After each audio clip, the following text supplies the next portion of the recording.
우리를 향하신 하나님의 큰 관심은 우리가 하나님을 기쁘시게 하는 예배자가 되는 것입니다. 그 까닭은 하나님께서는 이 예배를 통해서 우리에게 복 주시기를 원하고 계시기 때문입니다. 하나님께서는 예배 드리는 날을 구별하시고 이 예배에 나와서 하나님 앞에 정성과 뜻과 사랑을 묶어서 주님을 경배하는 자들에게 하나님께서 큰 복을 주시겠다고 약속을 해 주셨습니다. 하나님께서는 예배 속에 풍성한 하나님의 은혜와 복을 담아 두셨지요.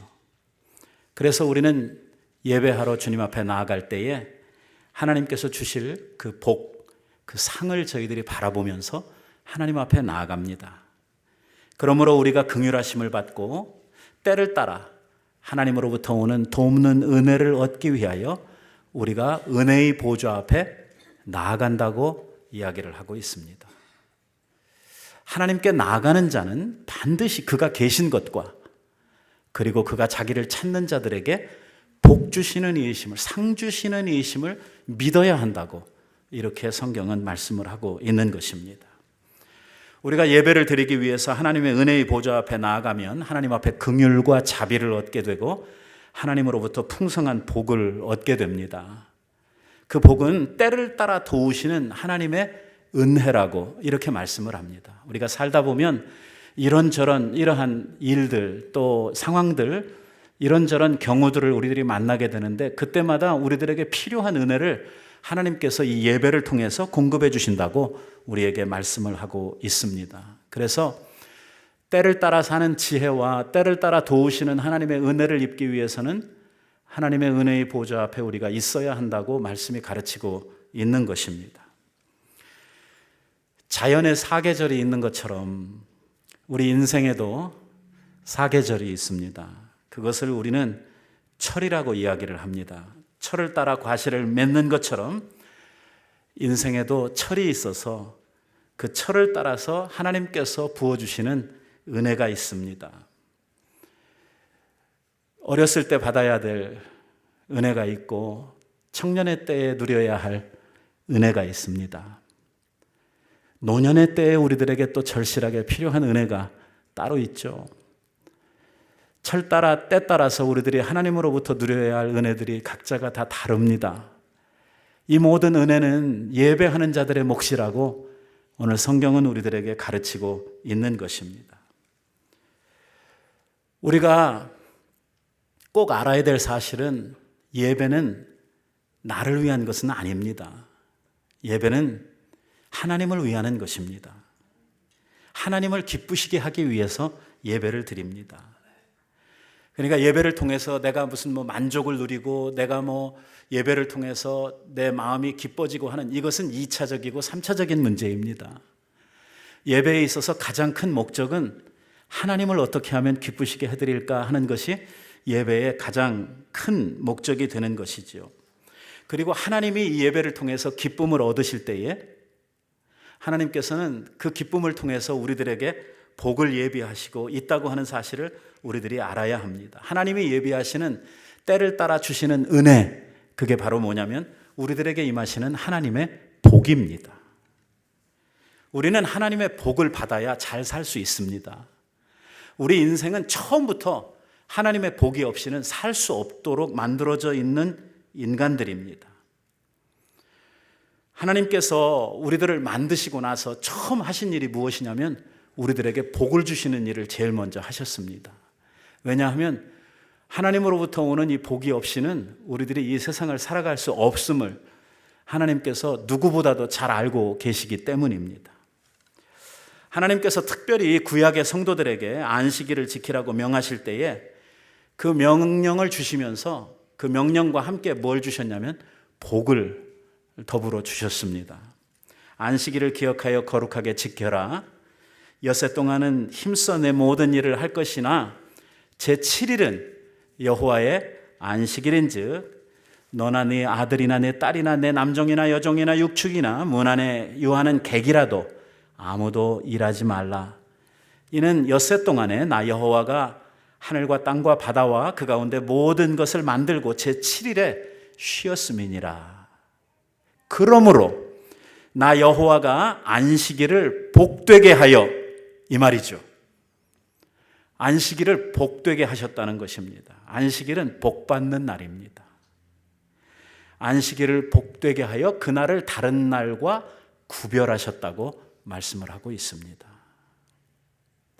우리가 안식일에 주의를 기울여야 하는 까닭은 이 계명을 우리들의, 오늘 이 금방 말씀드린 것이 10계명 가운데 4계명에 해당하는 말씀 아닙니까?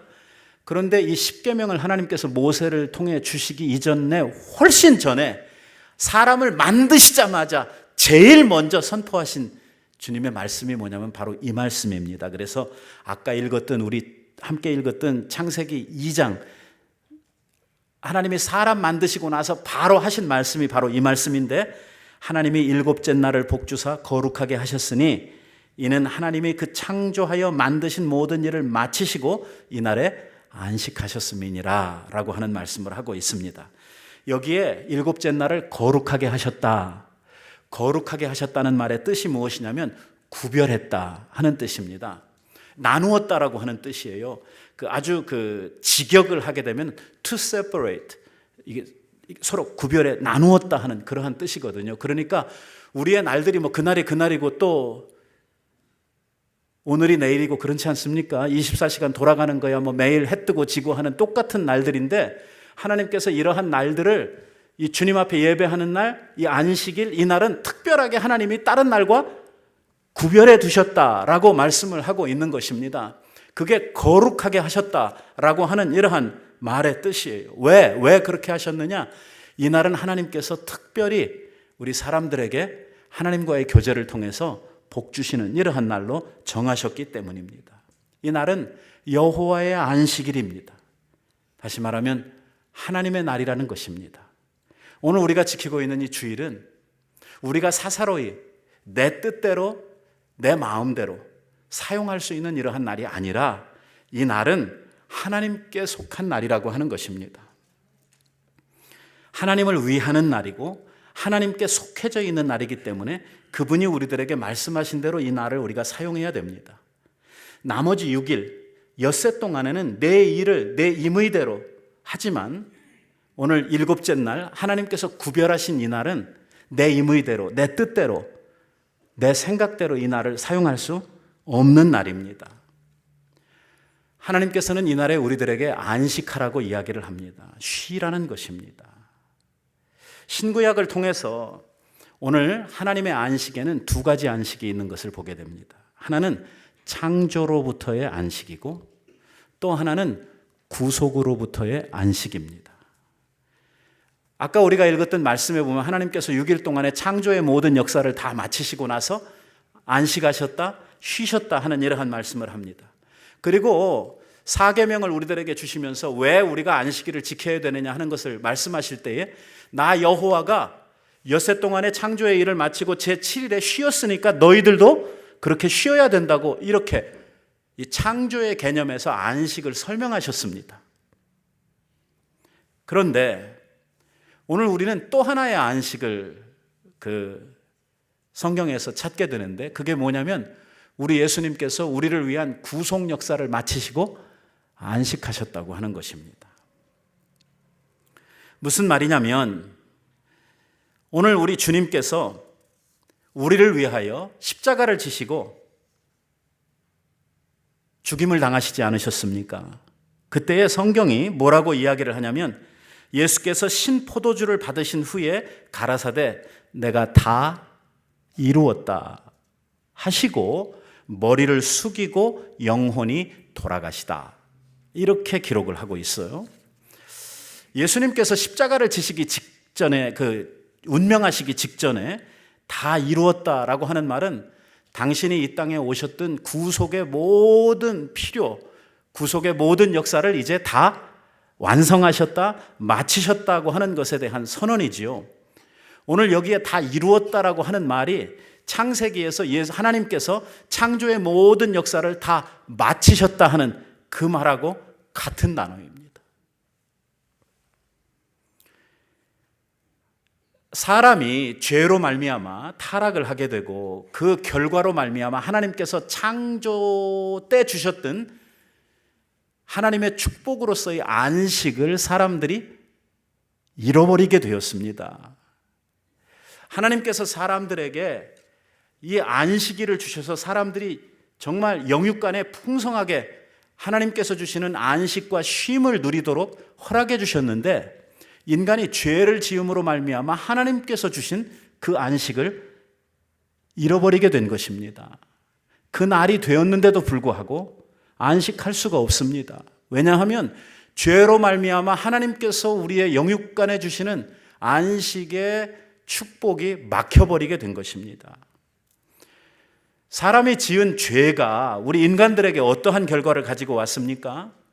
죄로 말미암아 하나님의 저주가 우리들에게 임하고 하나님의 심판이 우리들에게 오게 되었는데 수많은 갈등과 질병, 고통과 눈물, 이 세상을 살면서 당하는 정말 무서운 이러한 삶의 환난들이 죄로 말미암아 우리 인생들에게 닥쳐지게 됐지요. 그리고 우리는 그러한 모든 고락 속에 살면서 하루도 마음 편하게, 하루도 진정한 안식을 누리면서 살 수 없는 이러한 인간으로 바뀌어 버리게 되었습니다.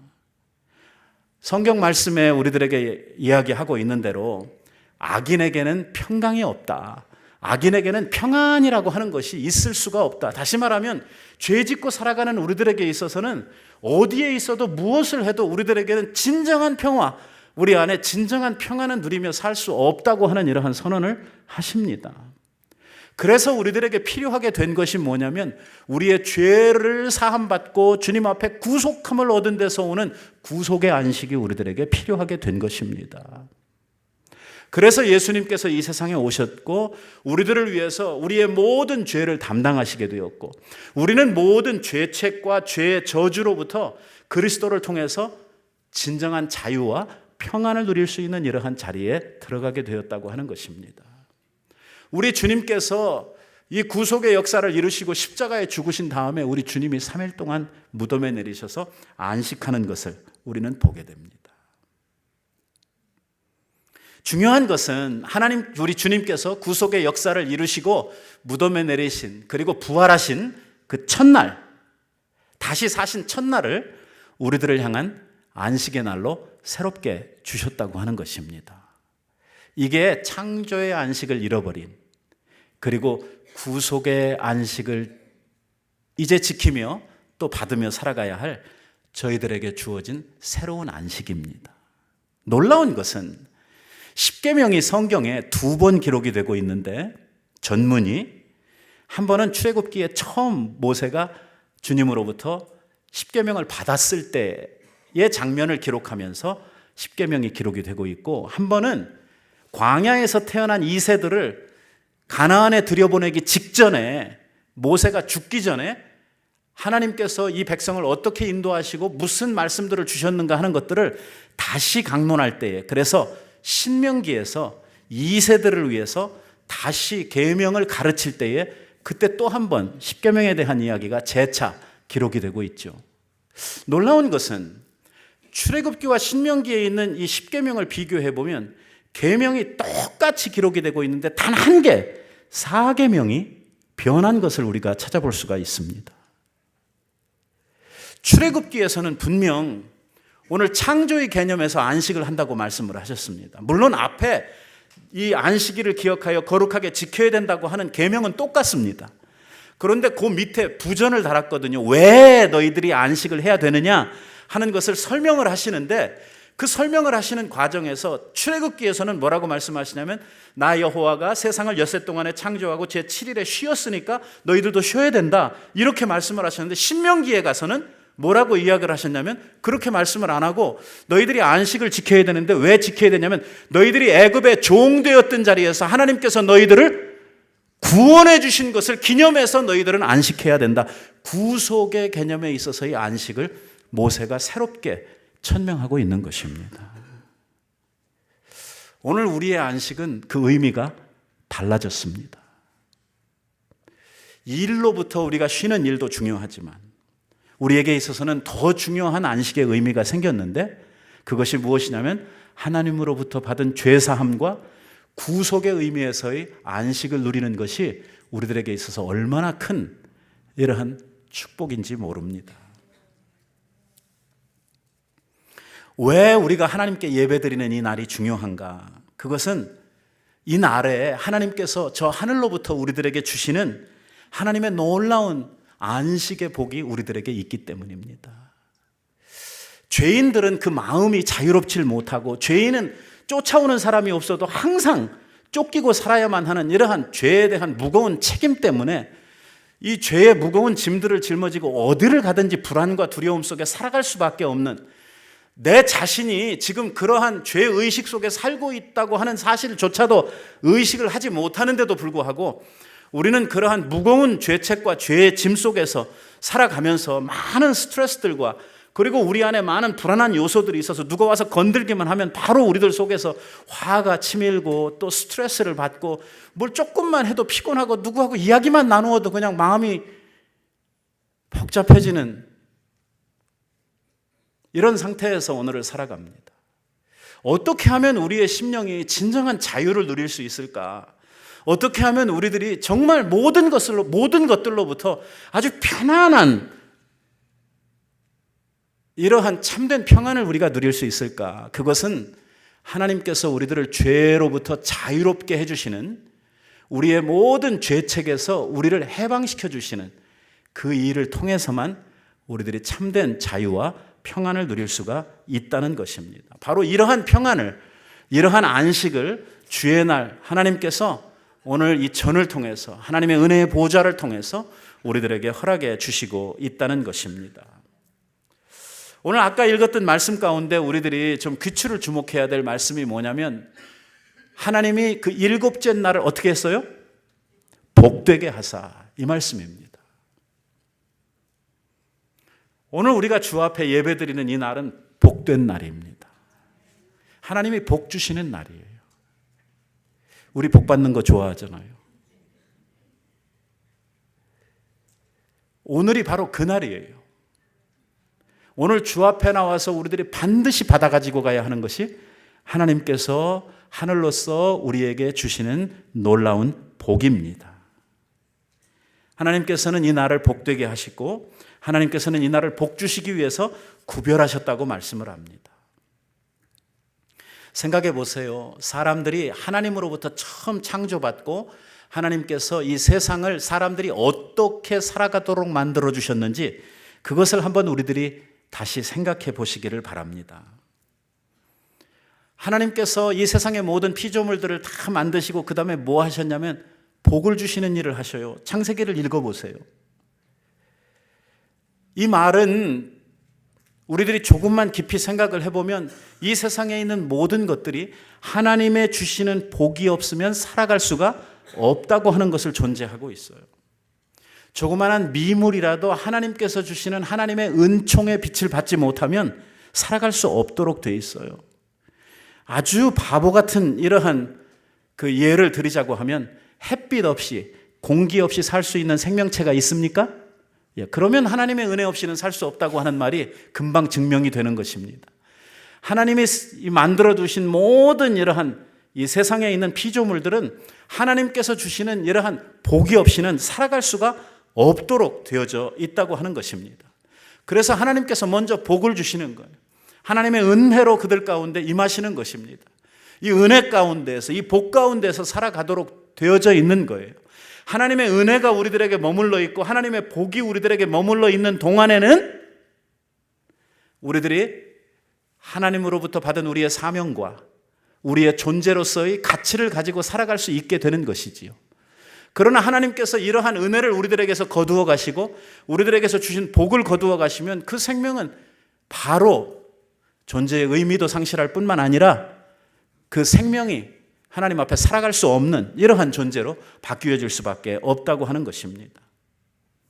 성경은 우리들에게 이렇게 말했습니다. 하나님이 큰 물고기와 물에서 번성하는 모든 생물들 그 종류대로, 날개 있는 새들 그 종류대로 창조하시니 하나님 보시기에 좋았더라 하시고, 그 다음에 하시는 말씀이 하나님이 그들에게 복을 주어 가라사대, 뭐한테요?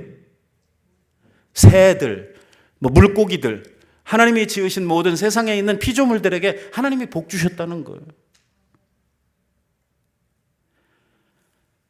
이 세상에 존재하는 모든 것들은 하나님께서 주신 복이 아니면 존재할 수 없어요. 우리 인간도 마찬가지. 하나님이 우리들에게 주신 복이 있단 말이에요. 인간 창조에 대해서 말씀을 하시면서 이렇게 말씀을 하시는 거예요. 하나님이 자기의 형상, 곧 하나님의 형상대로 사람을 창조하시되 남자와 여자를 창조하시고 그 다음에 하시는 말씀이 하나님이 그들에게 복을 주시고, 사람 만드시고 제일 먼저 하신 일이 뭐냐? 복 주시는 일이, 복 주시는 일. 오늘 우리 사람들은, 사람뿐만이 아니라 모든 피조물들은 하나님으로부터 복을 받아야 생육하고, 복을 받아야 번성하고, 복을 받아야 충만하고, 복을 받아야 온 땅을 정복하고 번성할 수 있기 때문에 오늘 우리들의 원하는 모든 풍성한 삶이 어디로부터 오냐면 하나님으로부터 복을 받아야만 살 수 있도록 이렇게 디자인되어 있기 때문에 오늘 우리들이 복을 받아야 된다 그 말이에요. 이 복받아라고 한 개념이 무슨 세상에서 사람들이 말하는 뭐 오복을 이야기하고 뭐 하늘에서 돈발 뚝 떨어지는 그런 복이 아니라 우리 인생은 우리 사람으로서의 존재 가치를 지키면서 살아가기 위해서 오늘 하나님으로부터 오는 이 복을 받아야 된다고 하는 것입니다. 여기에 우리가 한 가지 더 알아야 될 사실은 하나님께서 세상을 엿새 동안 창조를 하셨는데 사람이 창조함을 받은 날이 몇째 날? 네? 다섯째 날?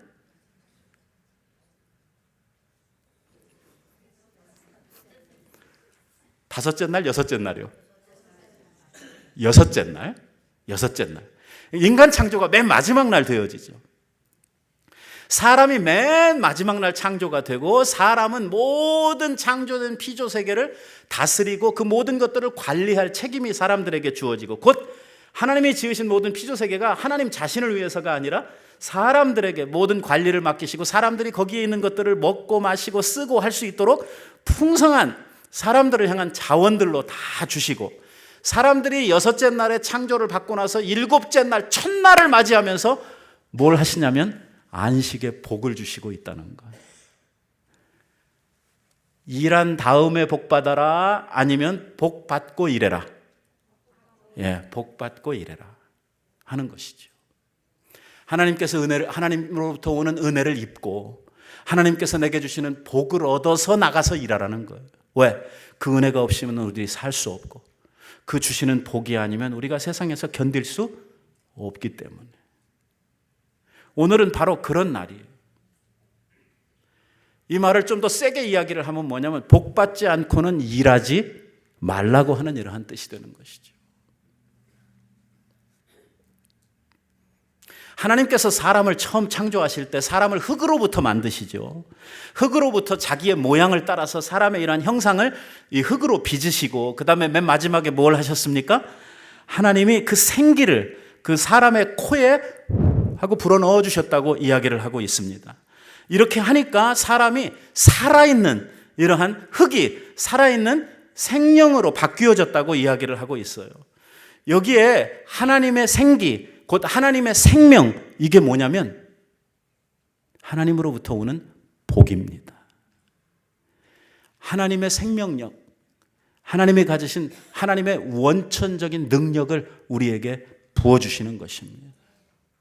오늘 주의 날 하나님 앞에 예배하는 시간은요, 하늘로서 임하시는 이 하나님의 기운, 하나님의 능력, 하나님의 생명을 우리 안에 풍성히 누리는 날입니다.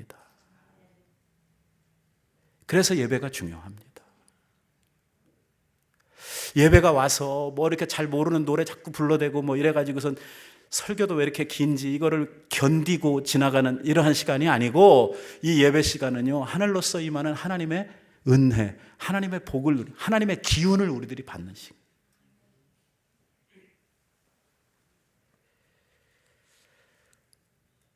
하나님의 생명이 우리 안에 흐르면, 하나님의 생명이 흐르면 모든 것은 번성하도록 되어져 있습니다. 하나님의 기운이 우리에게 흘러가게 되면 우리는 세상의 어떤 기운과 맞닥뜨려도 우리는 이길 수 있고 그것을 뚫고 지나갈 수 있는 이러한 능력이 우리 안에 생겨나도록 되어져 있는 것이죠. 하나님의 기운이 우리에게 있으면 우리는 형통하도록 되어져 있습니다.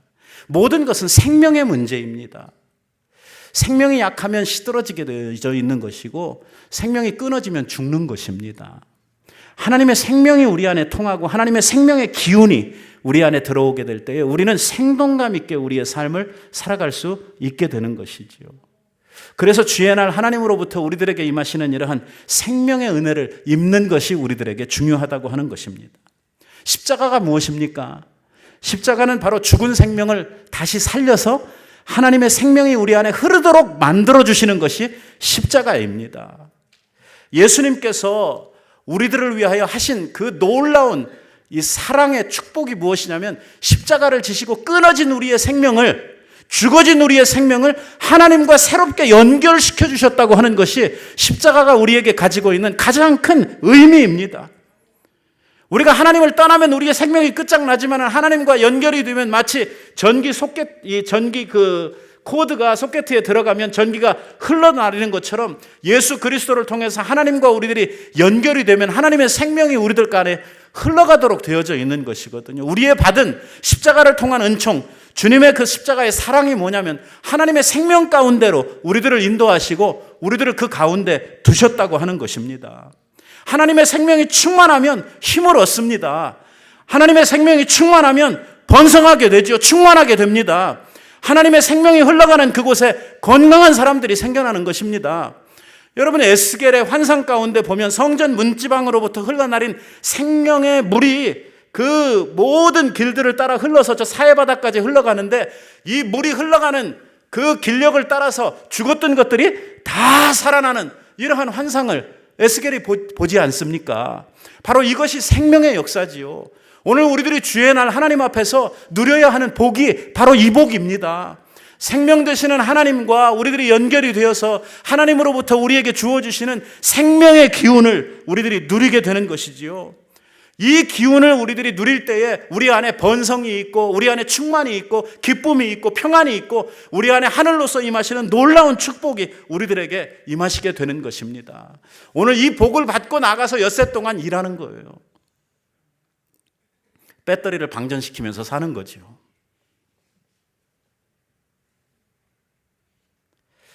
아브라함을 보세요. 아브라함도 하나님께서 처음 만나셔 하시는 게 뭐냐면 복 주시는 거예요. 아브라함을 처음 만나셔서 선언하시는 게 뭐냐면 복을 선언하시는 거예요. 여러분, 아브라함이 누굽니까? 아브라함이 그 아버지가 대대손손이 뭐 해먹던 사람이에요? 우상장사 해먹던 사람이에요. 그럼 하나님 입장에서 보시면 다른 인간들보다 이뻐 보이겠어요? 나빠 보이겠어요? 그냥 딴짓해서 먹고 사는 사람들보다는 우상장사해서 먹고 사는 이 아브라함의 집안은 하나님 보시기에 아주 철천지 왼수 같은 이러한 집안일 텐데, 이러한 저주받은 집안에서 태어난 아브라함을 하나님께서 처음 부르셔서 하시는 말씀이 뭐냐면 복 주시는 거예요. 복 주시는 거예요. 하나님은요, 우리들을 만나시면 복 주시고 싶어 하시는 거예요. 하나님께서 아브라함을 만나셔가지고 하시는 첫 말씀이 뭐냐면 내가 너로 큰 민족을 이루고 내가 내게 복을 주어 내 이름을 창대케 하리니 너는 복의 근원이 되기라 하는 말씀이에요. 아브라함이 복 받으니까 그를 통해서 만민이 복을 받는 거예요. 아브라함이 복을 받으니까 아브라함의 집안이 복 받는 거예요. 아브라함이 복 받으니까 조카 롯이 복을 받는 거예요. 아브라함이 가는 가나안 땅이 복 받는 거예요. 아브라함이 복되니까 모든 사람이 그 안에서 복을 받는, 이게 바로 예배드리는 저와 여러분이 누려야 될 축복이에요. 여러분들이 하나님 앞에 복을 받아야 여러분들이 가는 곳이 잘 되는 거예요. 요셉을 하나님께서 복 주시고 요셉과 함께 하시니까 요셉이 어디로 가든지 형통한 자가 되어 요셉과 만나는 사람이 다 운수대통하잖아요. 그런 것처럼 우리들이 하나님으로부터 복을 받아서 이날에 주님께서 주시는 복을 얻어서 온 세상을 향한 복의 근원으로서 우리들이 살아야 한다고 하는 것이지요. 하나님의 복은 이 하나님을 예배하는 날 안식일, 하나님께서 복 주신 이날, 하나님이 구별하신 이 주의 날을 통해서 우리들에게 복이 임한다고 하는 사실입니다. 안식일에 주님 앞에 나와서 예배하는 자들은 하나님 앞에 복 받으려고 하는 사람들입니다. 주님께서 주시는 복을 사모하면서 나와야 됩니다. 주 앞에 나아가는 자는 반드시 그가 계신 것과 그가 자기를 찾는 자들에게 복 주시는 그분이심을 우리들이 믿어야 한다고 말씀합니다. 하나님께 나오는 자들에게 하나님께서 다양한 복을 주십니다. 다양한 복을. 하나님의 복 안에, 하나님의 그 복의 보화, 이 안에, 이 그릇 안에 얼마나 많은 보화들이 담겨져 있는지 모릅니다. 우리들에게 필요한 사랑도 믿음도 소망도 창의력도 지혜도 영감도 직관도 통찰력도 예지력도 미래를 바라볼 수 있는 이러한 선견력도 순종하는 마음도 겸손도 덕성도 용서하려고 하는 마음도 마음의 평강도 담대함도 감사하는 마음도 희생하는 마음도 관대함도 감성의 풍부함도 예술적인 이러한 감각도 선함도 고귀함도 진실함도 더 할까요? 이 모든 것들이 다 주님으로부터 오는 것입니다. 세상에 살다 보면요, 우리들이 이러한 복들을 쓰면서 살잖아요. 그러다 보니까 우리 안에서 복이 방전되죠. 받았던 복들이 우리들 안에서 쓰다 보니까 이게 점점 사라져 갑니다. 주님 앞에 나와서 그 은혜, 그 복을 다시 재충전하는 것이죠. 우리 안에 다시 하나님의 복으로 충만하게 하는 것입니다. 예배는 복을 보충하는 시간입니다. 생명을 보충하는 시간이지. 하나님의 기운으로 우리들이 충만하게 되는 이러한 시간입니다. 말씀을 듣는 중에 우리가 하나님의 뜻을 깨달아 아는 가운데 우리의 심령에 채우시는 하나님의 기운들이 우리에게 임하게 되는 것을 우리가 느끼게 됩니다. 주님 앞에 나와서 예배를 드리기 전에 하나님 앞에 엎드려 여러분들은 뭐라고 기도를 하십니까? 하나님 앞에 우리가 기도하며 간구해야 되는 우리의 기도는 하나님, 이 예배를 통해서 내게 복을 주십시오. 주님만이 나의 복이시오니 주 외에는 나의 복이 없사오니 하나님, 내게 은혜와 긍휼을 베풀어 주십시오 하는 것이 예배에 임하는 우리들의 기도가 되어져야 합니다.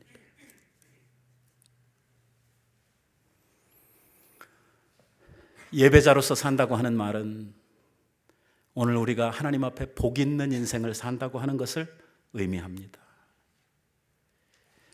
여러분, 예배 시간에요, 굉장히 중요한 시간이 있는데 그 시간이 언제냐면 축도를 받는 시간입니다. 하나님께서 여러분들에게 주시는 축복의 선언을 받는 시간이죠.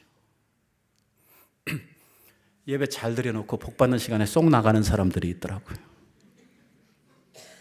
난 뭔지 모르겠어요. 예배는 잘 즐겼는데 복은 필요 없습니다. 그런 사람들 같아요. 하나님께서 이스라엘의 제사장들에게 명하시죠. 너희들은 제사가 다 끝나거든 백성들을 향해서 손을 들고 하나님의 축복을 선언하라고 이야기를 합니다. 그 시간에 제사장들을 통해서 하나님의 복이 그 백성들에게 임할 것을 말씀하셨습니다. 뭐라고 이야기해라 그랬어요? 여호와께서 모세에게 일러 가라사대 아론과 그 아들들에게 고하여 이르기를 이스라엘 자손들을 위해서 이렇게 축복하여 이르기를 여호와는 내게 복을 주시고 너를 지키시기를 원하며 여호와는 그 얼굴로 내게 비추사 은혜 베푸시기를 원하며 여호와는 그 얼굴을 내게로 향하여 드사 평강 주시기를 원하노라 할지니라. 거기서 끝이 아니에요. 그 뒤에 따라붙는 말씀이 있어요. 이 말이 굉장히 중요한 말이에요. 여러분들이 왜 축도를 받아야 되는지 그 이유를 설명하는 말씀이에요. 그들이 이같이 내 이름으로 이스라엘 자손을 축복할지니 내가 그들에게 복을 주리라. 이거예요. 축도하는 시간은 여기 서 있는 송 목사가 개인적으로 여러분들에게 복 비는 시간이 아니에요. 하나님의 전권 대사로서 하나님의 메신저로서 여러분들에게 하나님의 복을 선포하는 시간이에요. 얼마나 중요한지 몰라요. 정성을 들여서 여러분들이 하나님 앞에 예배드리고 나면 하나님께서 주시는 복을 우리가 받아가지고 가야 되는데 바로 그 시간이 복 받는 시간이에요. 그 축복기도, 축도 줄여서.